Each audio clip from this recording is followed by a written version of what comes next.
Good morning, everyone. This is Wuud Darmaki from the Federal Authority for Government Human Resources.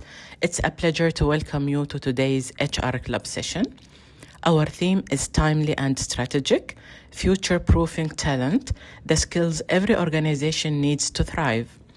In an AI-driven world, we win by building a skills-based, learning agile workforce focused on portable capabilities, learning agility, digital AI, problem solving, collaboration, inclusive leadership, and change resilience. Our session today will be led by Lucy Scroggs, Global Lead from Talent Management Solutions from SHL. Please feel free to share any questions or comments you have in the chat box throughout the session. We will address all questions at the end. Thank you. Lucy, the mic is yours. A big thank you for taking the time to join me today. Over the next probably 45 minutes, I'm going to explore how the skills landscape has rapidly shifted, particularly within financial services as a nice example, and the HR function. We're going to look at some of SHL's latest research and uncover skills gaps, discuss how organisations can future-proof their workforce by using objective data to drive smarter talent decisions. So here's what we'll cover today. We're going to look at why skills are the talent currency of the future. We're going to think about the changing skills landscape, and I'm going to focus in, as I say, on financial services. I'm going to think about the emerging skills that HR need to succeed in today's and tomorrow's world. And then we're going to think about some practical next step for organisations in the region. As we've discussed, you are on mute today, but I would love you to post any questions, some thoughts, some comments. Is this resonating? Do you disagree? Do you agree? So please do use the chat function, and we will try and save some time at the end to answer any questions there. So let's get started with the broad picture. Now, I personally have no doubt that skills are the currency of the future because they provide an agile solution to the way in which the world of work is rapidly transforming. Organisations today are navigating three interconnected challenges. Firstly, work is changing fast. As we've already said, AI, automation, and digital transformation are rapidly reshaping industries. Hybrid and flexible work models are now expected by many, but many companies are still grappling with how to support them.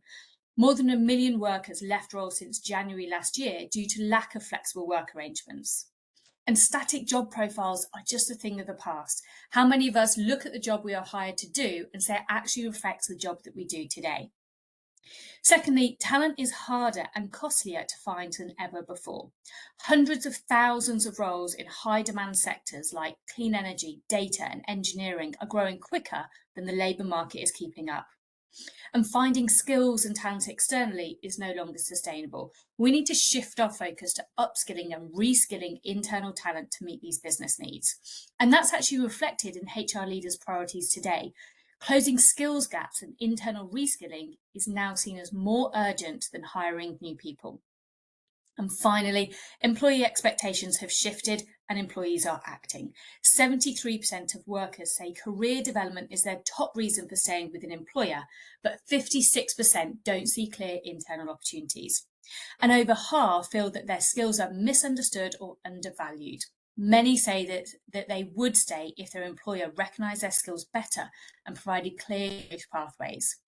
And I thought this was really telling. The UAE Emerging Trends Report identifies lifelong learning and reskilling as essential responses to AI and technology disruption from now until at least 2024.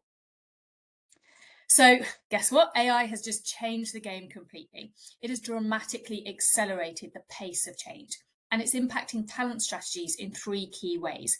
Firstly, productivity. What we call the super worker economy is upon us. So what does that really mean? Now, I'm going to use the US as an example here, but this is a global phenomenon.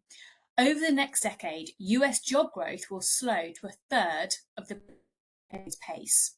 But GDP is set to grow by 20 to 35%. That means that productivity has to rise by at least 21%. That's a lot of numbers. What does it really mean? Well, basically, the productivity of every employee needs to increase by 20%. So everybody in your organisation today needs to become 20% more productive to keep up with the pace of change. Secondly, we're moving into so much agility. We're preparing for the unknown. We know that jobs are changing and that many jobs that we'll need in the next few years don't even exist today. In the Gulf region, just 35% of public sector workers possess the skills that they need to fill their roles today, and 61% of Middle East workers are anticipating major job changes, and with it, changes to the skills that they need for success in the next 5 years. Organisations that invest in workforce agility, moving talent fluidly to projects and gigs, will outpace those that are stuck in these rigid job models. Now, at the same time, we don't know what technology we'll be using in 3 or 5 years' time from now. And with that, if we're focusing too heavily on buying or building technical skills, we could be doing something that's very short-sighted. And then technology disruption. By 2030, up to 50% of work activities could be automated, reshaping how work gets done. And so to balance automation with innovation, human skills like creativity, empathy, problem solving, things like adaptability are going to become even more critical. And I think very telling, the World Economic Forum report that durable human skills like analytical reasoning, resilience, adaptability, and empathy are now among the top core skills in demand worldwide. So as we go through today's session, I've just posted some questions, some considerations that you might want to keep top of mind. So things like, is your workforce ready to harness AI and new technology? Now, we're seeing CEOs go hard on AI and investing heavily in it, but can your people actually leverage it to bring those productivity gains that we're all expecting? A key question, can we reskill our talent into future roles, even those roles that don't yet exist? We should be asking, how can HR itself become more productive and strategic? And where can we create efficiencies across our talent processes? And finally, start thinking, are we doing enough to mobilize internal talent before we start looking externally? So some key questions and considerations for you to think about as we get going. Now, this session is around skills. It's a big word. It's completely disrupted my work at SHL over the last 3 to 5 years. We've gone from a world that is very focused on leadership to a world that's very focused on looking at everybody else. And with that, skills has become commonplace. But I will say it is such a broad term, and it is really surprising how it means so many different things to different people. And I go to organizations every day and I sit with different people within the same team, within the same organization, have a very different understanding or conception of what they think skills mean. So before I go any further, I thought it'd be worth just sort of putting out a common definition. And I actually use this model, find it quite helpful when I'm talking to businesses. I sort of say, take this away and use it within your organization, get your stakeholders around a table and just discuss what you mean by skills and try and get to some kind of common definition. If your stakeholders don't agree on what counts as skills, you are going to fail before you get started. So it's a really valuable thing to do. Now, we use a tree analogy to distinguish between technical skills and then soft skills, behavioural skills, and those deeper capabilities. So what do we mean by that? Well, at the top of our tree, we have our technical skills, and these are, I would call them sort of perishable skills. These are going to change as soon as technology changes. So this could be every 3, 6, 12 months, your leaves, if you like, are going to fall off the tree. As soon as technology changes, so will the skills needed to support that technology. If you move down the tree into the trunk, we have what we would call our semi-durable skills. So these are more industry knowledge, industry type skills. They're going to shift and change as well, but they're a little bit more established. We don't expect them to fall off the tree as quickly as our leaves or our technical skills. And then when you move into the roots of the tree, this is where we have what we would call our durable skills. These are often called human skills, behavioural skills, some people call them soft skills, but these are things that aren't going to change. We know that human skills, they're not going to find new human skills in the future, but they're going to become increasingly important as those leaves change and the technology changes as we go. So 3 different levels of skills here. They're all going to be important in your talent strategies, but it's about working out what types of skills are you going to focus on for different things and then being clear about where you're going to go and find them, how you're going to develop them, and so on. So we're going to now shift to start thinking about, well, what are the skills of the future? I would say that is the billion-dollar question that I get asked by my clients more than anything. What skills do I actually need? So let's dig in and take a look. Firstly, it's worth saying that we've discussed these three different types of skills: technology skills, technical skills, our leaves; semi-durable skills, they're our trunk; and then durable or human skills as the root. As I say, all are going to be important, but when it comes to creating the enduring and long-lasting talent strategy, where we don't know what technical skills we would need in a year's time, the human or durable skills are your secret weapon. A common mistake that I actually see organizations making all the time is putting too much emphasis on technical skills when it comes to building, an enduring talent strategy. And that's really risky. Partly it's easier to track technical skills, it's easier to measure them, it feels easier to go out and find them and build them and so on.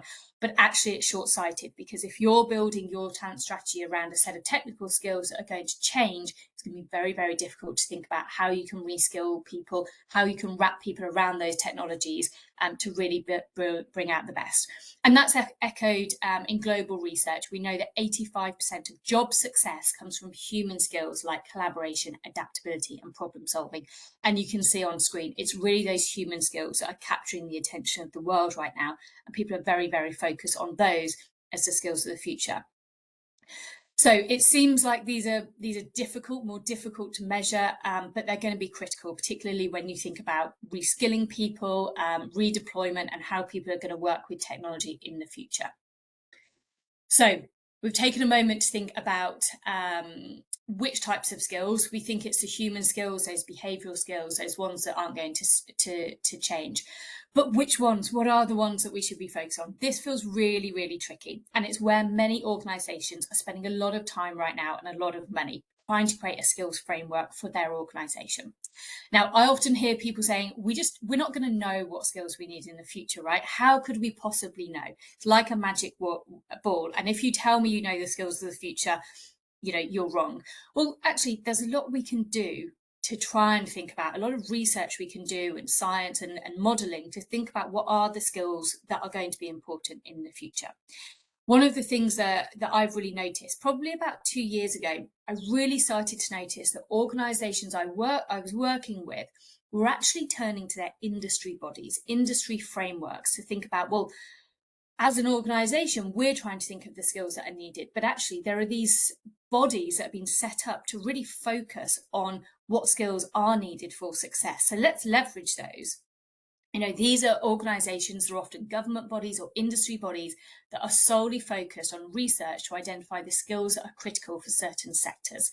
And that is a really good place to start. So if you haven't already, I would advise go and check out your industry, your regional frameworks. We can help start building those. As you see, we do that type of work all the time. But that really helps you get an idea of not just what your organisation thinks are important, but actually what are others in the industry thinking going to be important, and making sure that you're keeping pace with what's going to be coming for the future. So to help organisations with this, we spend a lot of time at SHL going into organisations, helping them think about their own frameworks, but how do you scale that to really help people all around the world? So what we did is we tried to look at some specific industries, and we went to the industry bodies and we tried to look at what are the skills that they say are really important. So you can see on screen, I've picked 4, and we've got a really nice research paper that looks at these 4 industry frameworks. And I'm going to talk you through one of them today, the financial services one. But what you're looking at here is the Financial Services Skills Commission. If you're in financial services, that might resonate. You might be aware of it. Most of the major banks are aligned and members of this body. Basically, they focus on understanding the skills needed for success in the financial services. So I'm going to take you through that framework today and look at, does talent within the industry actually have the skills that that industry says are needed? But we did also do research on the career one-stop model for retail. So some really interesting things there, a really compelling place to be in the retail sector with lots of broad skills. They're actually applicable across other industries. They're a great place to go and look for skills. We looked at the Journal of Healthcare Quality Skills to see what are the skills needed within healthcare. That is a really tough industry. There are so many different skills that healthcare professionals need, and they're really diverse. So getting that right is a really challenging place to be for anybody within the healthcare sector. And then we looked at skills framework for the information age. So this is a technology-based framework. And so that applies to parts of your business, but also industries and organizations within the technology sector. So I wanted to do some research to look at what these skills frameworks were telling us were going to be important skills within these industries. And then I wanted to go and look at global data to see, do people within the industry have the skills that they need for success? So what we did was we used SHL research to really look at these frameworks. The setup of the research, I'll talk you through it, looked like this. So we asked the science team to map these 4 industry frameworks to the SHL Universal Competency Framework. I'll talk you through what that is, but really we were taking a load of different frameworks and mapping them to a common language that we at SHL can measure. So I then asked them to use global candidate data from an assessment called the Global Skills Assessment, because it measures these skills really nicely. It measures those behavioural skills.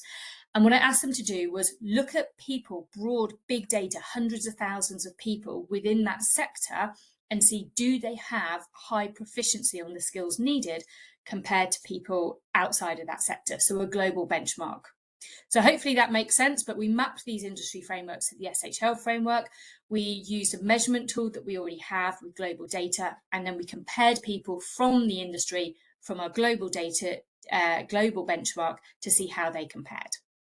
So in doing so, for example, we can see if people in the financial services actually have the skills needed for success. And if not, where are those gaps and what should financial services organisations do about it? So before I dive in, it just helps to give a little bit of context here. So I'll share the SHL framework that we used. Now, you might be familiar with this. It's a universal competency framework. It's a research-backed science model of all workplace behaviour. It starts at the top with grade 8, and then these get broken down into 20 competencies, so broad behavioural competencies, which we often measure with something called the Occupational Personality Questionnaire. But what's really interesting here is that within those 20 competencies, we can break these down further into a discrete set of behavioural skills.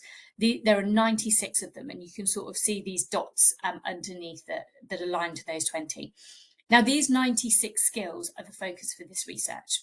And we have an assessment called the Global Skills Assessment, which successfully measures all 96 of those skills in 15 minutes. So we've got a lot of data at this point on these 96 skills across the world, across industries, which is super helpful when you come to do research like this. So the first step that we did was we mapped the 96 Universal Competency Framework skills to the industry frameworks, and we focus on those behavioural skills. Now, the first thing that you'll notice, you can see here the numbers, the number of skills that were in each of these frameworks. So financial services had 130 skills, retail had 257, healthcare only had 29. This honestly is what I see when I go to organisations today. Some have really broad skills frameworks. Some have identified a core set of maybe 20 or 30. Either approach is okay. It's just making it work for you and knowing what you want to measure. Within those, we looked at the behavioural skills. So what are the skills that we can map to with this global skills assessment and pull out? And you can see for financial services, we mapped to 12 of our skills that were really important there. So if we then take that through to look at, well, what did that look like for financial services? What you're seeing here is the skills that the financial services sector think are important for their industry. Now, in grey is the higher, broader factor level, but you're looking at the light grey areas here. So understands others, listening attentively, accepting others. These were the skills that this industry said were really important. And what we see here in the financial industry is that it's really driven by a unique combination of specialised expertise, strategic thinking, innovation, things like implementing new technology and developing customer-centric products and services. So whilst this industry is often seen as quite a traditional field, the financial industry increasingly is relying on innovative approaches to enhance operational efficiency, security, and client engagement. So actually the skills already that are needed in financial services, we're seeing they've shifted. It's much more about innovation now and driving those efficiencies and being customer centric than it was perhaps 10, 15 years ago. And we can see that those sort of skills there are enhanced by things like collaboration, creativity, and adaptability, which are just going to be essential for, driving growth in the financial services. So these were the skills that the industry says are important. Then we took our global data and we looked at people within that industry and we compared them to our global benchmark, our global data. And now what you can see is where there were gaps and how these people compared. What we found is that there were no strengths in the financial services population. They didn't have significant strengths over the global benchmark, but they did have some significant gaps. So when it comes to things like listening and accepting others, there was a significant gap. I think a key finding was when it comes to a skill we call acting ethically. So just think about that combination. We have people who are listening or who aren't good at listening or taking on board advice from others. They're not accepting of others' views. And then they're also not naturally inclined to act ethically. Now that sounds like a very risky skills profile, I would say. And then if you look on the other side of the screen, you can see we've got a gap on things like applying functional expertise and generating new ideas. So if this is your financial services organisation, you've really got to question whether the workforce there is capable of using new technology and thinking innovatively, and what that's going to mean in a really competitive world. So if you're following here, we've got the skills that are important. We've compared people from financial sector to others, and we found that there are some significant gaps. Now, this is just looking at those 15 skills that the industry said was important. But what we actually like to do at SHL is we always capture data on all of those 96 behavioural skills, because it's often quite interesting to see what wasn't shown. Now, there's a lot going on this screen, so let me talk you through it, and don't worry too much about the detail. But what you're seeing here was any other skill within the 96 where this population had a significant gap, financial services had a significant gap to the wider population. We thought that's super interesting to look at, whether they've got a strength or where they've got a gap.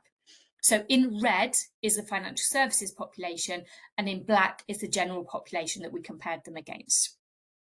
Now, what you'll firstly probably notice is that the red line for most of this is inside the black. So when it comes to these skills, financial services are at a disadvantage. So people within that industry have got a gap compared to the wider population on the majority of skills here. And then there's some interesting things that I picked up that I've been sharing with organisations I'm working with in this sector. This is very compelling and interesting for them to look at. You won't really be able to see this, but in the light green area towards the top, there's a skill that we measure in our framework called complies with rules and regulations. If you can see my cursor, it's around here. And you can see that there's a major gap here. The red is financial services and the black is the wider population. Now, if you're in financial services and you've got a workforce that are low when it comes to complying with rules and regulations, that's a really startling finding and something that you'd want to be thinking about. And there are other interesting things here. You can see things like organising and executing, putting customers first, working to high quality standards. All of those skills were major gaps for financial services compared to the wider population. Super interesting stuff here. Now, interestingly, if you remember, I talked about the great eight broad factors that we measure at work. There was one factor that didn't come up at all when we looked at the gap between financial services and the global population. Now, all that means is there wasn't a significant difference. The financial services group were not much better or much worse than the general population. That gap was on enterprising and performing. So that area is on skills like taking action, thriving on competition, monitors the market and competitors, things like managing commercial risk. So what we're saying is financial services benchmark average compared to the wider population on those types of skills. Now, that's fine, but the organisations I'm working with, they are core skills for this sector. They want people that are thriving on competition, monitoring markets, taking action. And so actually they might want their workforce to be strong there, to have a significant advantage there, because they're some of the key things that they're looking for when they're bringing talent into their businesses. So we saw a real gap there.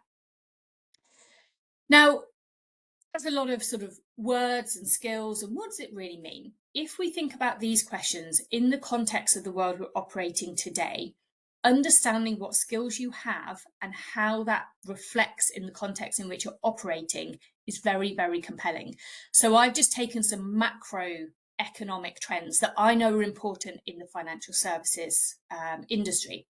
Things like regulatory bodies. We're seeing a lot of regulatory bodies in financial services coming together. We're seeing a lot of tightening of controls, more regulation coming in, more compliance. That means that the workforce in financial services are going to have to learn new regulations. They're going to have to make sure that they are compliant. Now, if we look at the risk there, with the industry as a whole being low when it comes to applying rules and regulations, when it comes low on things like ethical skills, that's a significant gap. And so I'm working with businesses today to try and work out, do you have that gap within your organization? And if you do, how are you going to manage that risk? How are you going to make sure that your people do take account of rules and regulations, that you're not going to come undone when you're non-compliant? So how do you build your workforce? If they're not already strong on that, how do you build your workforce to make sure that they can adapt and be compliant in this new world? There are other things going on there. Things like cybersecurity risks are at an all-time high. Now, the industry is lacking skills in things like applying new technology and innovating. So again, you've got to ask, are organizations, if you're in financial services and you've got a gap on those skills, will you be able to keep ahead of the curve when cyber attacks come?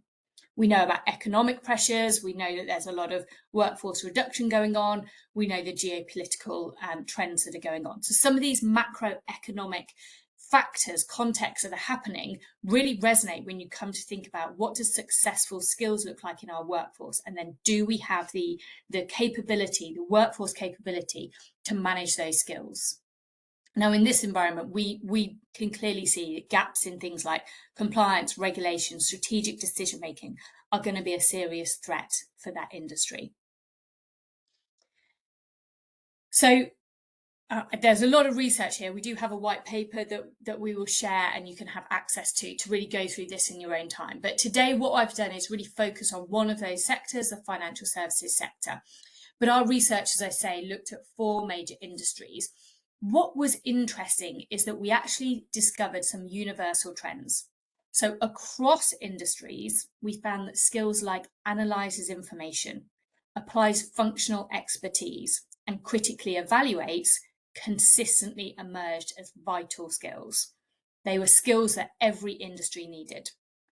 So these skills were essential for employees to do things like process information effectively, to make sound decisions, and actually to apply their technology knowledge. So it's all very well having things like ChatGPT available and other technology, but if people can't work with it and apply it into their day-to-day work, you're going to fail. We also found, we've seen this already in financial services, but it came out across all of the industries. Compliance and adherence to rules stood out across industries. That was across healthcare, financial regulations, and so on. Being compliant was something that was critical across those industries. And finally, strategic thinking was a common thread. Skills like considering strategic vision are essential for navigating, disruption and uncertainty. So you can see on screen, these are the 5, I guess, killer skills that are in demand across organizations, across industries. And so there's a race on to either find talent that has got these skills or find them within your workforce today, build your workforce around that. How do you make sure that your workforce are upskilled on these critical skills if there's a gap there today? So I want to shift gears a little bit now. So I've sort of talked about, I think skills are really important. I think they're the talent currency of the future. What skills do you need in each industry is a really tough challenge. And we've looked at how you can get started on that, use industry frameworks, and then look at whether people within that industry have got those skills needed or not. And that's really compelling research. And actually, we're doing that research with organizations specifically, so they can look at perhaps their own skills framework or these industry body frameworks and compare their own people to those benchmarks to start getting really good intelligence on their people. But I did want to shift gears to think, okay, within an organization, let's start thinking about some of the functions and what are the functional skills needed for success. So we did some quite similar research here, specifically on HR. We asked our science team to track the skills that have been critical to success for HR in 2020, in 2025, and what we anticipate the skills of success to be in 2030. So the reason that I started here is often I work with HR, and they're quite good test grounds. We often find that HR are quite willing to do some research themselves on their own population. They really want to know how they are showing up to date and whether they've got the skills needed. And that often helps them make the business case to go out into other functions. So our research showed a clear progression in the skills that HR needed to succeed. If we think about 2020, what was going on there? We had a global pandemic. It was about immediate crisis management skills in response to the pandemic. HR were trying to navigate things like remote work, employee well-being, and there was very tactical focus on supporting employees through crisis. It was really important that HR was standing up and had the skills to empathise, to listen to employees, to try and navigate through this change and support them. Where are we today? If we shift to 2025, we are seeing transformation like never before. It is led by technology, but is completely disrupted where we are and what's going on in the world of work. And HR are now being asked to really step up and create strategic workforce plans to manage these changes. We're seeing a major shift in terms of a focus on reskilling and upskilling, for example. And how do we prepare for this future of work as it's coming fast? If I was sat here 5 years ago, I wouldn't be talking to you about this. This is a change that has come about through the context, the world in which we live in, and now HR are having to adapt their skills to manage their organisations and their talent through this change. What about the future? This is where we get out our magic ball. Of course, we don't know what's going to happen in the future, but if we look at the next 5 years, we think we're going to be looking at a fully agile, AI-enhanced workforce. AI technology is going to come in and we are going to enhance our employees and the work that we do through that technology. And so how can we be proactively and create a really deeply integrated business strategy? That's what HR are going to be asked to do in the future. So it's going to be much more around data and analytics and how do we integrate our human skills to get the best out of technology. So we can see the transition that HR are on from 5 years ago when it was about crisis management, today when it's about being transformation enablers, and then looking ahead to this real workforce architects and trying to build workforces that are going to integrate technology effectively. Interestingly, similar to previous research, amidst all of this change, we found 5 foundational skills that consistently stand out as timeless pillars for HR success. So these are 5 skills that it didn't matter whether it was 5 years ago, whether it's today, whether it's 5 years from now, and we actually think 10, 15 years from now, these core human skills for HR are timeless. Things like adapting to change, leading teams effectively through things like restructures and transformation and evolving workplaces, applying functional expertise. So this skill has come up. You would have heard me say it in previous slides, and you might have even spotted it on some of the slides earlier. How do you build skills around how do you actually apply technical skills and functional expertise and bring it into your workplace? So this is how HR going to deliver HR excellence through that deep technical and technological knowledge.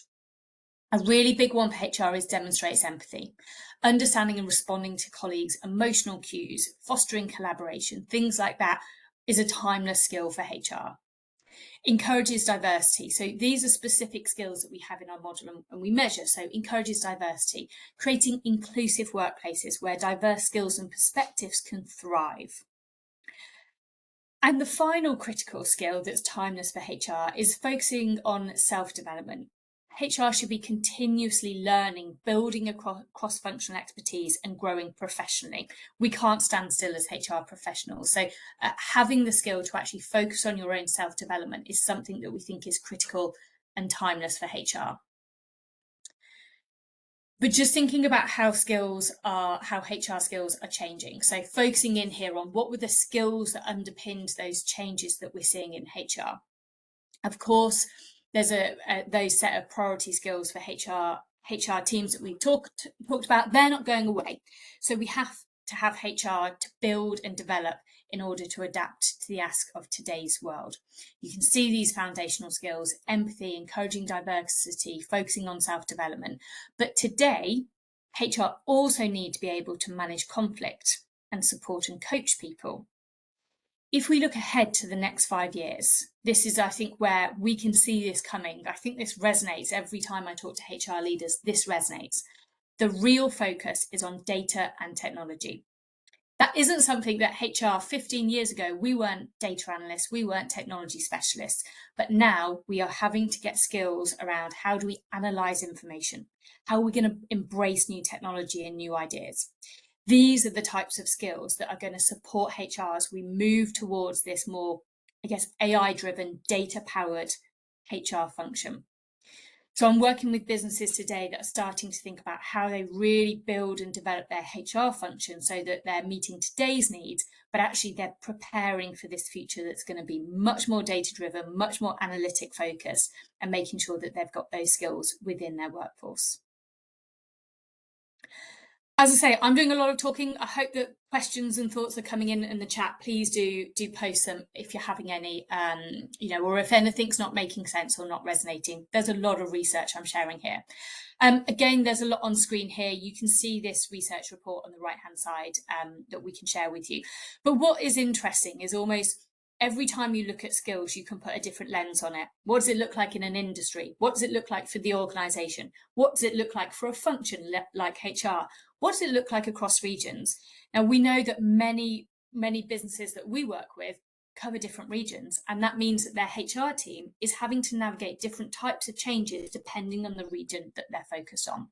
And you can see some of these differences on screen. I won't talk through them all, you can focus in, and you'll probably focus in on the second set of findings here. But if I think about the APAC region, there's an emphasis on HR automation and data-driven decision-making already going on there. So it's really around that HR automation. There's a big gap in that region around considering financial impacts. Now, if I focus on the Middle East and North Africa, the big focus there in terms of HR skills is strategic workforce planning and sustainability. They're the priorities for HR today and in the future for that region. There's a key gap there that we found in adapting to change. Now, I don't know if that resonates or not with what you're finding. You're on the ground, you're seeing and hearing this and feeling it. But in the Middle East and North Africa region, a big gap was on adapting to change. So that would be a real focus area if I was, a CHRO within an organisation within the region. Okay, so I'll just spend the next 5 minutes talking about, that's a lot of research. How do we put it into practice? What can you do today to really sort of take advantage of some of this and put it into practical terms so that you start getting ready for the world of skills as we move forward? And then, as I say, I will take sort of questions and comments. I'd love, if you don't agree, do let me know. So this is what I put together as what's next for the region and when it comes to HR. Now, what I would recommend as a starting point is conduct a skills audit. Think about the framework. You might have a framework. You might want to work together to try and build a framework. Government sectors and industry sectors are really coming together to think about what you think is important skills for your sector, for your region. So look to those frameworks or start building those frameworks and ultimately try and start doing that for your business so that you've got an understanding of what the key skills are that you're going to prioritise as you move forward. That will include technical skills, of course it will. But if you're thinking about you're going to have to reskill people into jobs that you don't know what they are now, you're probably going to reskill them and upskill them on those new technologies. So you're looking for people that can adapt quickly, that can learn, that are going to absorb the technology effectively. And it's those human skills that are going to be important.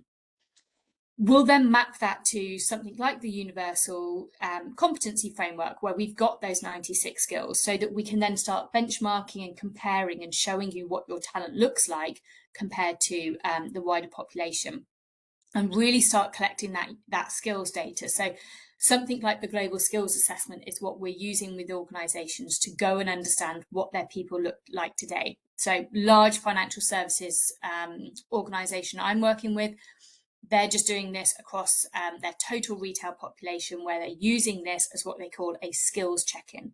They just want to understand what skills they have in that population today against their framework, so that then they can start doing the final step here, which is informing their talent strategy. Thinking about, what does that mean for recruitment? What types of people do we want to bring into our business, knowing that we've got this transformation going on and roles and jobs are shifting? What does that mean for our reskilling agenda? How are we going to reskill people, perhaps from roles that are being sunset that we don't necessarily need anymore, to those roles that are sunrising? We're seeing a lot of focus on things like cybersecurity and data analytics, and we're seeing organisations start to reskill from things like frontline retail work and upskill those same individuals on the technology skills that they're going to need, but they're looking for that reskilling potential. Think about how you'll use this to inform your internal mobility. Where do you have the transferable skills within the organisation to shift talent around and to redeploy it effectively to really meet your organisation's needs in the future? And then that bigger picture, thinking about workforce planning. So I'll take these through. I'll sort of put it into practice in terms of my top recommendation of what we're seeing.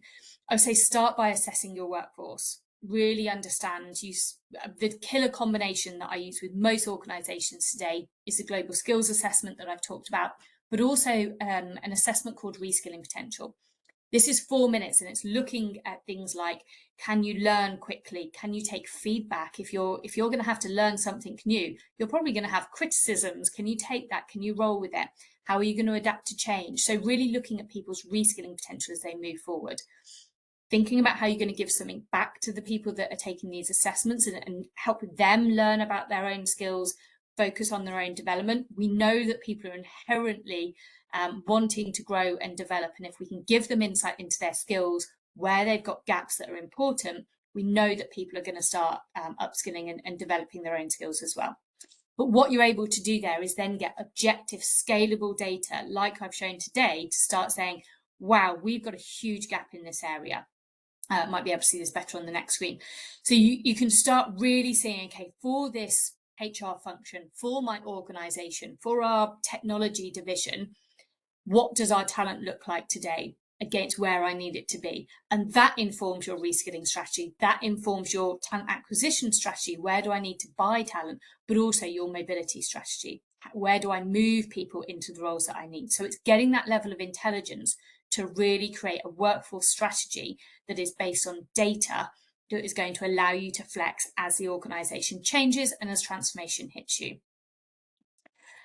And as I say, use data to inform action. So feed these insights into your hiring, your development, your internal mobility, and your workforce planning, so that you can make really data-driven, future-focused decisions. We have this mindset at SHL of start somewhere, go anywhere. Collect data, whether it's during your talent acquisition or your development, your reskilling, perhaps your mobility. Collect data that's going to inform you about other things that you're doing, so that you've got real intelligence at your fingertips to make good decisions as you go forward. So before I hand over to have some questions, maybe just to wrap up, I've put a lot into this session. You can see we've covered 2 different levels of research, 2 massive white papers that we can give you access to. So I know that there's a lot there, but the future of financial services in HR are going to be shaped by how we understand, measure, and I guess develop the skills that our organisation needs. So it's worthwhile taking the time to think through some of these things. And if we can take a skills-based approach here, grounded in objective data, you're going to be able to unlock internal talent. You're going to be able to prepare for disruption, know who you can reskill on emerging technology, and actually build a workforce that is going to thrive even in that uncertainty, when we don't have a crystal ball, but we've got workforce agility to meet whatever the future holds. So I will hand back over now, but I just wanted to say a really big thank you for joining today's session, taking the time to listen to SHL and what we have to say. And if you'd like to explore that research, of course, we can share it with you. And if you want to get in touch and find out more, we'd love to continue the conversation. So I think, are we going to share some questions? Hopefully we've had lots of questions. Thank you, Lucy. Yeah, thank you for your insightful and informative presentation. Now we have 10 minutes for the Q&A. The first question is, How are global shifts like AI, automation, and remote work reshaping the definition of critical skills? Yeah, it's a really good one. I nearly put another section in on AI specifically. What I'm finding, I'm working right now with I won't share their name, but a large media organization. You will know it. It's global. It's one of the big media companies. And their CEO has said, we're going hard on AI. We want AI embedded into everything we do. We need those efficiencies. Our competitors are going to be using that. AI is going to become part of everything that we do in this organization. Now, the HR team have paused and said, that's brilliant, but if our people can't use AI, can't leverage AI, and perhaps don't want to, what if they resist AI? That investment is going to fail. So we're taking the time now to work with them to understand what are the AI power skills that your people need to become super workers, to actually leverage AI efficiently. And that is things like, the skills that we look at there are things like embracing AI, but it is things like, will they apply guide rails to AI? And think about that combination. A lot of people are very excited about AI and they want to use it. You might have this already. People are starting to use AI. Of course they are. But are they using it within the guide rails, within regulation? Are they sharing information through AI that is getting out of your organization? All of these types of questions come up as we start to embed technology into our workplace. So thinking about the skills of your workforce to be able to leverage AI becomes a really key priority that we weren't thinking about 3 years ago. Before November 2022, I don't think ChatGPT, just wasn't on the radar. We weren't seeing generative AI in a consumable way that we are today. So we're really focusing right now, and we can share that with you on how you understand if your organization, if your workforce are ready to leverage AI. And if not, we'll give you those insights around where the gaps are, how you can prepare them, how you can build and upskill people so that they can leverage that technology effectively. I hope that answers that question. And which future skills do you think are universal across industries and which are sector specific? Yeah, it's a good question. I think there's a lot of research going into that right now. A lot of it is coming out of the same types of things. So if you look at Deloitte, if you look at the World Economics Forum, there is a few core skills that they are saying are universal, and they are things like adaptability, resilience, those things that we know are going to be really, important globally. We're going to have to learn to change more. We're going to have to bounce back from things. So some of those types of human skills are just universal. I guess what we found in the research was if you look at, for example, the healthcare industry, they have to be on a number of different fronts very specialist. They have to be really good decision makers. They're going to get a lot of information very quickly. They're going to have to make a decision, and that is a high risk decision. That is unlike most industries. They also have to be very customer or patient focused in that same time. They also have to learn. Everybody in healthcare has to stay up to date with what's going on in the future. So there's a really set of key skills in that industry, for example, that are very, very critical to their success, but they're quite unique. If we think about technology or financial services, there's a big focus on, across all is regulation, I would say, but there's a big focus on things like embracing technology, data and analytics, evaluation, critically evaluating, and innovation. If we look at retail, it's a lot more customer focused, but what we're seeing there is a real shift to e-commerce, and actually the skills there are shifting as well. So there's definitely a core set of skills, but there's industry specific ones. And then of course you get into the technology skills, and that's where you're going to see the biggest level of difference between different industries. Well, and are resilience and agility learnable skills, or are they more personality-driven traits? Yeah, it's a key question to all of this, actually.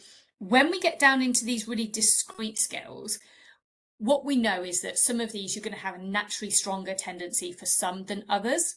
But when it comes to things like resilience, we do know that there are things, if we know that your workforce or an individual has got a gap, we do know that we can create strategies to help them manage through change, to help them bounce back better. So we do know that the discrete skills that we're talking about here are developable if we go and focus on them. And actually, the organisation I mentioned before that are doing a skills check-in, they're trying to identify where their biggest gaps are today. They're then going to focus their L&D and their reskilling efforts on those specific skills, and they will then repeat that skills check-in in 12 months' time to see if they've been able to actually shift the needle up when it comes to those critical skills.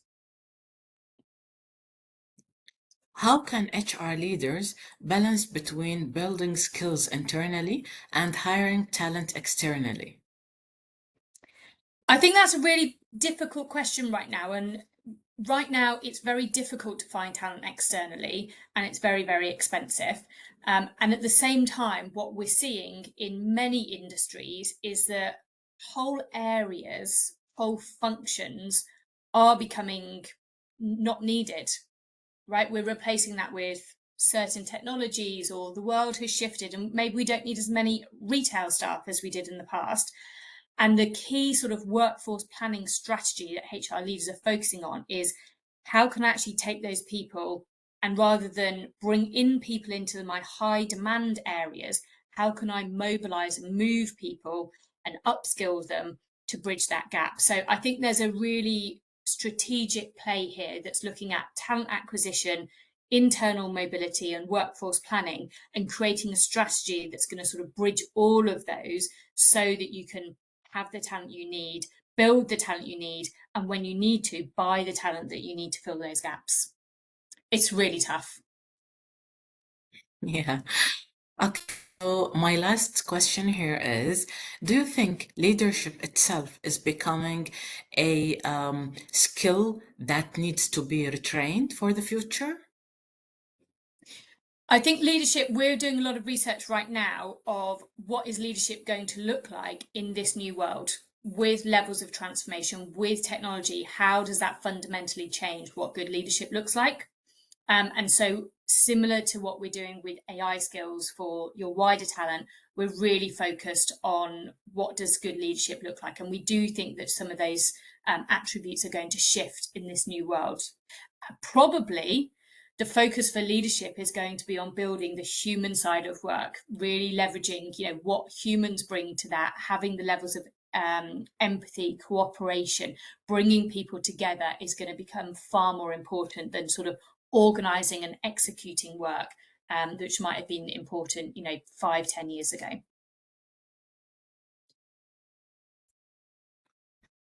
Thank you, Lucy. Thank you so much. Thank you all for your participation and engagement. We look forward to seeing you at our upcoming sessions, where we will continue to explore new and emerging topics in the field of human resources. Thank you, Lucy, once again. Thank you all so much, and have a great rest of your day. Thank you. Same to you.